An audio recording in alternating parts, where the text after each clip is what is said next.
సురేష్ పొట్ట యువత రాజకీయాలకు వచ్చే పరిస్థితి ఉందా అన్న, ఒక్క ఎమ్మెల్యేకు 100 కోట్లు ఖర్చు పెట్టాలి, వస్తుందా రాదా అనేది అది వాళ్ళ ఇష్టాలను బట్టి ఉంటుంది.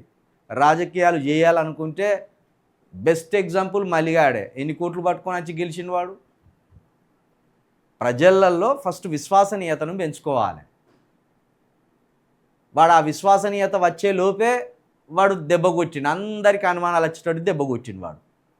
కాబట్టి మనం నిలకడగా ఉంటే, మనం ప్రజల కోసమే కష్టపడుతున్నాం అనేది ప్రజల్లో విశ్వసనీయత కలిగిస్తే ఖచ్చితంగా రూపాయి లేకపోయినా ఓట్లు వేస్తారు. కాకపోతే దానికి సమయం పడుతుంది, చాలా సమయం పడుతుంది. ఆ సమయం వరకు వెయిట్ చేయాలి. కేసీఆర్ లాంటోడే రూపాయి పెట్టకుండా గెలిచింది 2014లో. 14 సంవత్సరాలు ఆయన ఉద్యమం చేసింది కాబట్టి ఆ 14 సంవత్సరాల నమ్మకం 2014లో రూపాయి తీసుకోకుండా ఓట్లు వేసిండు.